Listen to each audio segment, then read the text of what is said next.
and hit 1 but 2 home runs. Wow. So I'm just saying, Let's keep it going, dude. There might be something to that. Let's go! This is YouTube? Yes, we're back. I guess so. It says live. You are live. Wow. Hey, leaving me hanging. All right. But yeah, that's so. We're pumped to be back with our YouTube family. Rangers are winning tonight, no doubt. So, all in all, Tony, obviously Judge providing, most of the offense, but Glaber, another 2-hit game, that was nice. But of course, Gallo 0 for 5, the usual. Who cares about Gallo? Right. But I think he's gonna be off the team by the trade deadline. I would really hope so, right? And they're gonna trade him for a player to be named later, literally just to get him off anyone. Yeah, anyone. That's coming. But Taillon, I guess you kind of had me here. Only 5 innings, 5 and 3, 3 earned, 6 hits, allowed a home run to Urias. So mediocre. They get the win though. That's the important part. Michael King looking like a young Mariano Rivera, going multiple innings out of the pen. 3 innings, 6 Ks, 140 ERA. Michael King. Is this one of the more? Thank God I don't have to post it later. I'm so pumped. Is this one of the more remarkable turnaround stories in terms? Hold on. What's the thumbnail for this episode? Where is it? Oh, it's on my hard drive. I can get it for you right now. Yeah. Oh, I drop it to you. Thank you. Yeah. Continue, Barnes. Would you say we're back? Let's go! Barnes doesn't even need the sound bite. No. But lasagna for everyone. As far as the pitcher is concerned, is this one of the more season over season turnarounds, remarkable turnarounds that you've ever seen? Ferocious, dude. You think about it. Last season, other than me, everyone doubted it. My God. Is it almost the equivalent of right now, based on how he was last year at the beginning of this year, Trevor Williams being light out? Even playoffs. It's even worse, honestly, or even better, whatever you want to say. Because every time he would just get popped as every single time, and he had nothing to even stand on last season. Yeah, and he was highly touted though before last season. I know, but I guess some time exactly. But who I don't want to give time is Chapman. Again, the 9th, an earned run, 3 hits, hangs on for the save, but he always has to make everyone nervous. Clay Holmes as the closer is looking that much better right now, and it's unbelievable. It is unbelievable. I'm trying to think though, dude. I guess there isn't really another definitive option because Green's been up and down. Same thing with Loaizaga. But Loaizaga, I wouldn't be I would be less nervous with Loaizaga than I would be with Chapman. Oh, yeah. Literally the whole bullpen. It's not even. No, yeah, exactly. Any pitcher. Maybe not Green, though. Maybe not Green. I still would rather have Green, But I feel like he closed games last season and still blew it. I know. But I still would rather have it. You really would rather have Chapman? I just feel like I swear to God. Yeah. I don't know if there's anybody that's a respected reliever that I would rather have Chapman over. Okay, I honestly can't really think of anybody. I'd rather have Diaz. No, literally no. Diaz. I'd rather have Craig Kimbrell. Edwin Diaz? Yeah. He's been locked in. Clevenger, Diaz, Kimbrell, anyone. Hater. So at the end of the day, nice to get the win. Obviously, Judge now with 14 home runs, having a monster year, which you love to see. So that being said, stock is going up, Barnes. Back at it tonight, though. And we actually got a game starting pretty soon. Pretty much just about a half hour 20 from minutes now. Or so. Yeah, just to read off the lineup, we got Gotti. No, I'm just kidding. I honestly missed though Francesa starting it out like that, though. Yeah, that is funny. Yeah. But anyway, I don't like hearing Rosenberg. Yeah. Calling it out sucks. So we got Hicks, Judge, Rizzo, Donaldson, Glaber, Gallo, IKF, Marwin, and Jose Trevino. Who's DHing? So actually, Judge is DHing, staying the day off. Interesting. And then obviously, Glaber's been on fire, so they inserted him right. 5 holes. Same thing with Josh Donaldson. He's actually hit well, so him batting 4th. And then of course on the mound, Garrett Cole versus Jordan Lyles, the former Astro. I feel like we've had that pitching matchup before this season. But anyway, Cole's honestly really bounced back. So looking forward to another Yankee win. I don't think there's anything else to say about that. And then what do we got for the Mets today? Split the sixes for tonight or from last night. They split the wrong sixes. At least for me, because I had them losing the first game, winning the second game. They obviously did the opposite. I mean, Miles Mikolas, I guess, not terrible, obviously, of an outing for him. 6 innings, only 2 earned. No run support. 5 Ks, absolutely no run support, which is very surprising to me that Trevor Williams went 4 innings, 6 Ks, no earned runs off of 4 hits, no walks either. Appearance you've ever seen? No. There was definitely one last year where it was like 6 1/3 with like 8 Ks and 1 earned run or something like that. I wouldn't say the best, but obviously way more than I expected from him this season. And then Jake Reed came in out of the bullpen for 2 innings, gave up 2 runs. I mean, his stats on the season, I suppose aren't terrible. I'm just looking at it right now in terms of his ERA and everything. I mean, he's 1-0 on the season before last night, right? He had a 0 ERA before last night. He's pitched pretty well. I guess he's like 29 now, I think. He's decent out of the bullpen, but regardless, I mean, unfortunately for me, I was thinking the Cardinals would have way more hitting capabilities. Goldschmidt with 1 for 4, Edman 1 for 3, Arenado 0 for 4. They never hit last night, which is pretty surprising. Even Molina too, no hits last night. It just seemed like the Cardinals just didn't really have it in that first game anyway. And with the Cardinals, isn't it like I feel like with both Goldschmidt and Arenado, they just missed it in terms of peak production. Like, you know what I mean? You think about those guys locked in. I think both actually won MVPs. Yeah. With Arizona and Colorado respectively. Like, imagine if they had those versions of those guys. This version is like they're kind of almost overpaid. Like, yet they are still pretty good, but it's like they're not anywhere near like, definitively they're the best of their position. Like, they're not even in the conversation anymore. Honestly, they really aren't, and it's a shame. Arenado's 31. Goldschmidt's got to be 35 now, probably, right? I want to say, at least 34, I would think. But think about Arenado. I mean, he was like, ridiculous at third. Could pick it, he hit high average, tons of pop, and it's like maybe it's the Coors Field factor. I don't know. Yeah, I guess so.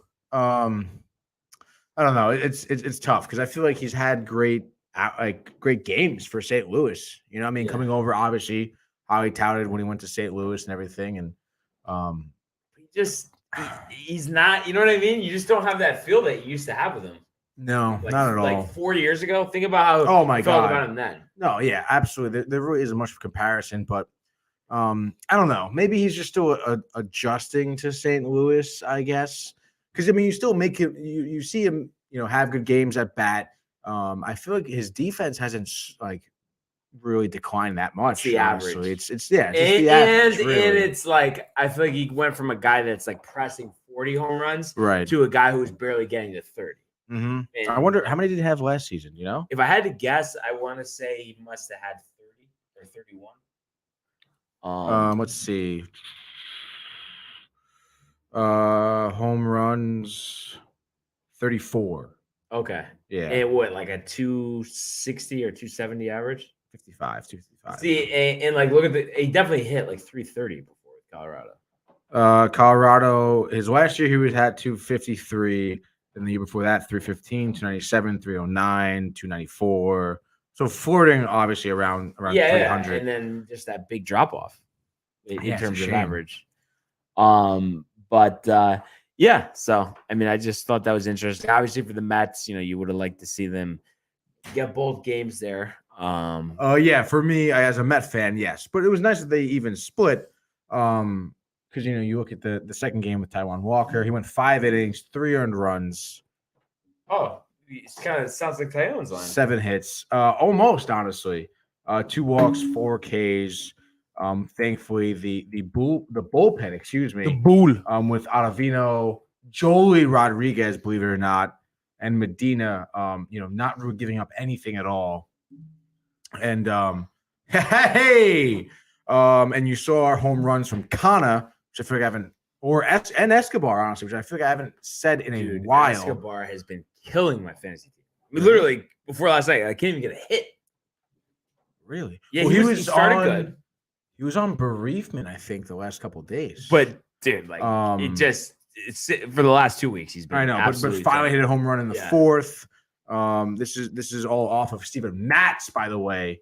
Which I should have seen this coming from Matz. I mean, again, he didn't have a bad outing either. 5 innings, 2 earned runs. So I mean, Tyone stats all over the league, it seems. Dude, I think honestly, last year though was out of the norm for Mets. I think like he's not that good because we saw him struggle with the Mets. Like, you know? Yeah, I mean, we saw him have like his first year being pretty good, and then after that, it was just a significant decline. Yeah. But you know, I don't know. You would think, you know, last year I really did think like, oh, like change of scenery. You know, different team, a different mentality, maybe better pitching, coaching in terms of that. But I guess not really, right? Because he really hasn't had like a phenomenal like wow factor outing this entire season yet, I should say, because it still is early. But regardless, you know, the Mets did lose that second game, which sucks for me, but. Yeah, but you know what they say: you're only as good as your next day's starting pitcher. And fortunately for them, it's Max Scherzer, dude. It's Max Scherzer. I know. You know, going against Jordan Hicks, and I didn't realize. I thought at first, you know, they were just throwing him out there as an opener because he used to be their closer. But they're actually converting him to a starting pitcher. But obviously, that's a good spot for the Mets to be in because his stamina is still, you know, I mean, I think they won't have the 4 or length. 5 at most. So you're gonna tap into that Cardinal bullpen. So, I mean, I think, you know, the Mets are in a pretty good spot. The legends. You know, it's just, I guess it's just a matter of as long as Scherzer's on, I mean, they should take care of business. Yeah, I wouldn't be worried too much about Scherzer, I should say. I think he's going to have a lights out outing. Wait, mozzarella? I know, exactly. And especially, like, I feel like, you know, with the Cardinals offense seemingly struggling, you know, the past, I guess really just 2 games with the Mets in terms of their capabilities. Because before that, they beat San Francisco like, I don't know how many runs did they get, like 12 runs or something crazy shit like that. But other than that, you know, again, you know, not like their offense has been popping off. Uncle Richie. Wow. No way, Uncle. Wow. Let's go. Richie, and I think in 3 months. He says my full name, by the way, Anthony Mattarello. I am back. I have been watching, but keeping my remarks to myself. That would be a first, Uncle Richie. Ha ha ha ha. But I'm really glad that you're outspoken again because we've been missing you a lot. That is Uncle Richie. Enjoy. What's the next comment? Enjoy where the Mets are because there is only one way down.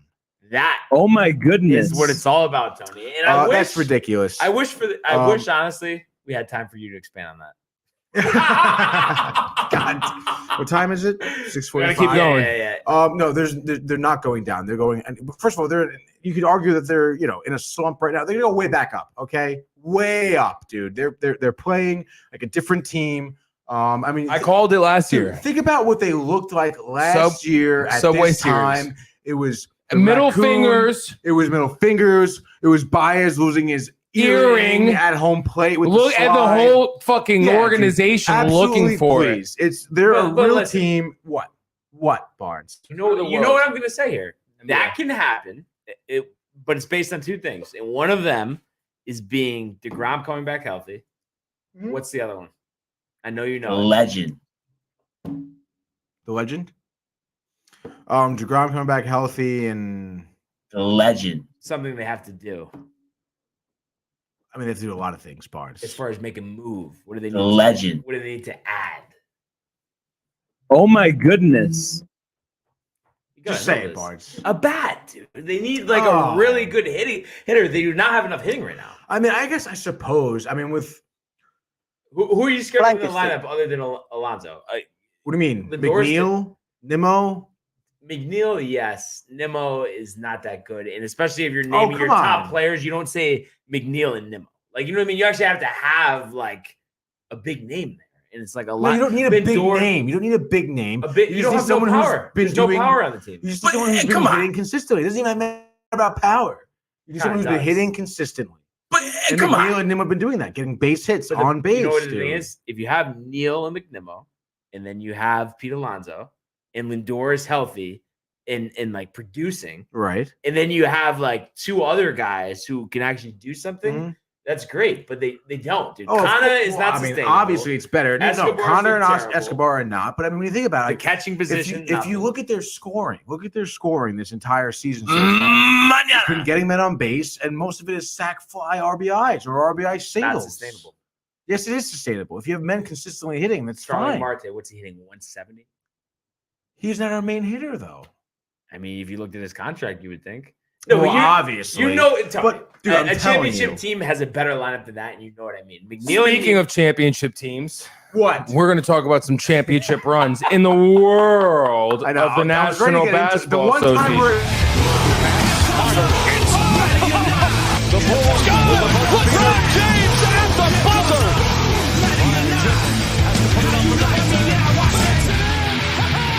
He banks in the three, and the Lakers win the game. I said it yesterday. Yes, talk to me. Say it again. Talk to me, because we're Heat series price plus 150. Are you kidding? Literally was the steal of the century. We all know it. The Heat win game one. Let's go. Big comeback. Tony, you watched it. Yeah, I did watch it. Terrible the first half of the game, honestly, and then just turned it up in the third quarter, almost left that lead, went on another run, closed it out, no question in the fourth. And this is Miami Heat basketball. This is what they do. Dude, are you Barnes?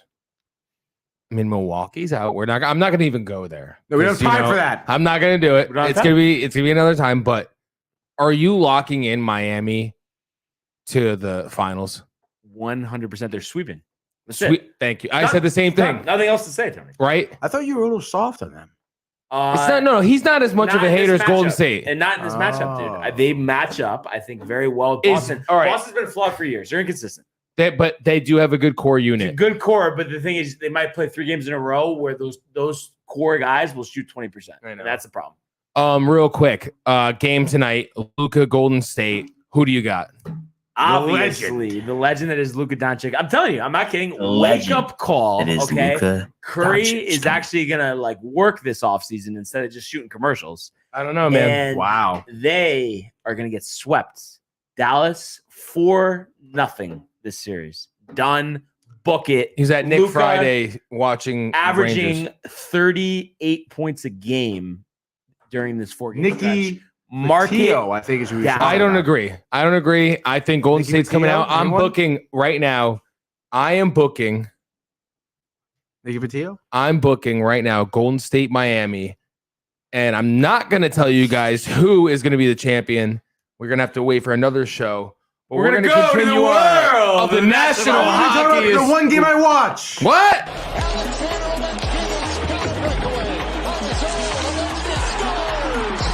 In they come, Kevin, what a save by Vasilevsky! Are you kidding me?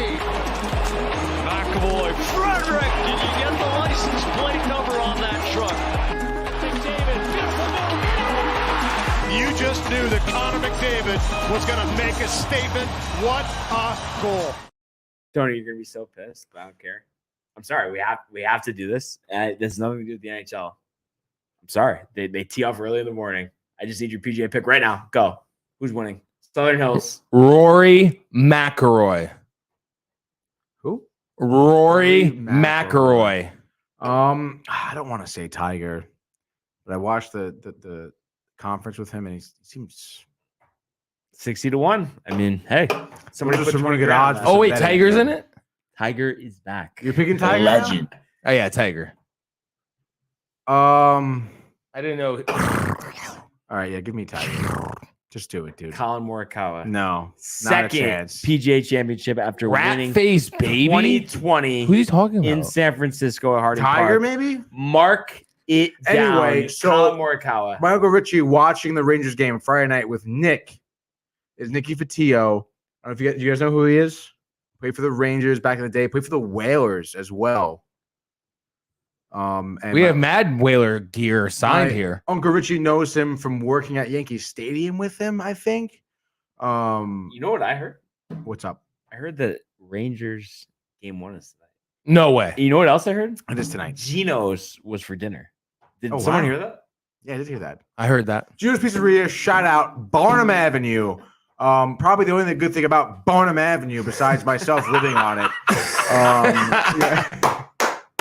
All right, Tony. But anyway, in game 1, PNC Arena. I mean, what do we got? What are we looking at? It looks like He grew up in Barry Homes. Out, which is obviously Group of the nice Barry for the Rangers. Homes on But Staten of course, Island. Ranta, I'm sure maybe his back practice- then was a good place, but not now. Ranta, I'm sure, has practiced with a lot of the Rangers that are still on the team. And then they have the former Rangers. Yeah, they on have the team. 7 former Rangers from what I've been researching as. I think Brady Shea's on the team, obviously. We know Antti Ranta, what you were talking about. Pretty crazy. Because I feel like It's just crazy. the last couple of seasons, the Rangers ran into former Rangers with Tampa Bay I Lightning. thought I clicked something with my elbow. and then here we are versus the Carolina Hurricanes, one of the better teams in the National Hockey League. I gotta take this phone call. Excuse me. Matthew Gabriel, you're live on the sports, but right now, what do you want to talk about? Yeah, we got 2 seconds. What do you got, Matt? Guys, this is the best sports show on planet Earth. I just want to start off by saying that. Thank you. We appreciate it, bud. Yes, absolutely. And Brian Barnaby is just, Ferocious. nobody like him. Big game tonight. Big game 1 for the Blue Shirts. I think we're going to set the tone Come on. the right way, and it's going to be a battle. And I think we're going to pull it out, though. We're going to shock the world. Take game 1 in Carolina, and just set the tone right. A big night for Igor. He's going to be active down there on his net, I'm sure. Carolina's no slouch of a team, which we all know. And I think Kreider is gonna step up. He's gonna have at least 2 goals tonight. Let's go! That's what it's all about. That's what we're ready to see. The Rangers are going to steal game 1. There's no doubt about it. Need a shutout by Shesterkin, and they're going to get it. And they're going to get it. Thank you so much, Matthew, for your call. We love you. Also, if anyone's invested in this game at all from Connecticut, I'll give you more of a reason. Your Whalers converted to this trash organization that is called. They took the Whalers Away by from- the limbs, right in front of your face, ripping them out. Right Gone. away, Barnes. Gone. And then they try to say, oh, we give you the wolf pack of the AHL. How nice, Tony. How nice. Honestly. Lovely. Yo, so also, side note, your uncle said he could Well, we call know- if we want him to call in. Oh, if you want to call in right now, sure. Yeah. Or call me in general. Is that what he means? Or just call? Yeah, I think he call said in now? he was going to call you after we wrapped it up, didn't he? So that's what he said. Well, anyway, regardless, guys, if you're a Connecticut person, if you have any, honor in yourself living here, you root for the Rangers tonight. Oh, Doesn't yeah, matter absolutely. who you are a fan of. If you're an Islanders fan in Connecticut, if you're a Devils fan in Connecticut, you root for the Rangers tonight because of the atrocity that is the Carolina Hurricanes.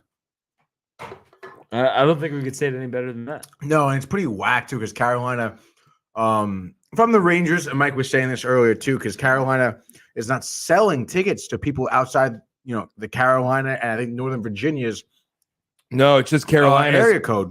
You think You- they're going to wish they did when there's 3,000 empty seats? No, because honestly, I mean, Carolina does have a pretty decent following at this They point. have been able to sell it. Unfortunately, though, a lot of people in the Carolinas, have their summer homes are there. Their actual permanent residences are in New York. So a lot of them are Rangers fans. Unfortunately, that's just how it kind of panned out. So that's why you saw in the regular season so many Rangers fans, in Carolina for those games. Which it makes sense, I suppose, why they would stop. We saw it with the NFL in terms of between LA and the 49ers stopping those ticket sales. Of course, those are two teams within the same state. So now we're getting a little bit more extreme with this, but it should be interesting to see how Carolina kind of packs out this house because I mean, there are ways around that. They essentially just cross-check the address on your credit card. Well, yeah, and also and someone from Carolina, correct? Yeah. So you could have been like, "Yo, dude, Chokery would have buy these tickets." But the thing is also the thing that they don't say is that was only for direct sales. Once they're on StubHub and all that. Oh, to resale? Yeah, I know. So, dude, I know. so it's just a lot of come on. over nothing. But I have to just end it with this, Tony. The Rangers will win Game 1 if. I'm asking you. Are you asking me? Yeah, I'll tell you right now. I mean, again, you're asking a lot of wide open-ended questions. I mean, it's if they win face-offs, if they play defense, if they have people in front of the net. But what's the number one thing you want to see that's going to make you confident? You know what I mean? Scoring early and often. I mean, dude. So you're saying it, but you're alluding to the fact that it's important for them to get off to a good hot start. Absolutely. Yeah, so that would be the number one reason. And I've said it again in the series against the Penguins. It starts with their defense because it's something during the play against the Penguins, they just didn't play very good defense. I mean, at least they won't have to stop Jake Gensel anymore. Doesn't matter though. Carolina is on paper and in person a better team than the Penguins. So they have a lot to work on in terms of starting up this series, but I think they have more than enough capabilities. We saw it in the regular season, when they were beating Carolina, and we definitely saw them kind of come into their own during the playoffs. Obviously, a lot of first time playoff hockey for a lot of guys in the team, and I think there was a lot of takeaways that they had from the first series. Not to mention just the whole mentality of coming back from when they were down, obviously down 3-1, but not only that in the series but in games as well, coming back from being down 2-0 in a game. So I would say it's going to be a different type of a New York Ranger team you'll be seeing tonight, and I think they're going to steal Game 1 away, which is going to be huge for them. Let's go. Yeah, let's go watch it easily, dude. Let's go watch it. It is 7. Holy shit, 6:59 right now. What dude. do you know? But of course, it was quick. It was painless. We got out without anyone getting hurt, Tony. But it was great. It was great to be back on YouTube. And Michael, by the way, back in the producer position with nothing ever happened. Nothing ever happened. It seems in the Rangers jersey. He was born there. I gotta say, you look great in the Panarin jersey. Rangers almost as good as the Mike Piazza jersey. Rangers taking it 5-4. Chris Kreider with 20 seconds left. 5-4. The game winner. Everyone enjoy the game. We're going to talk to you. Mañana! Hey guys, Tony here from Downtime TV checking in. I want to thank all our fans out there who's been liking, subscribing, sharing our content. You guys are the best. You guys are our bloodline. You make us love what we do. Thanks again.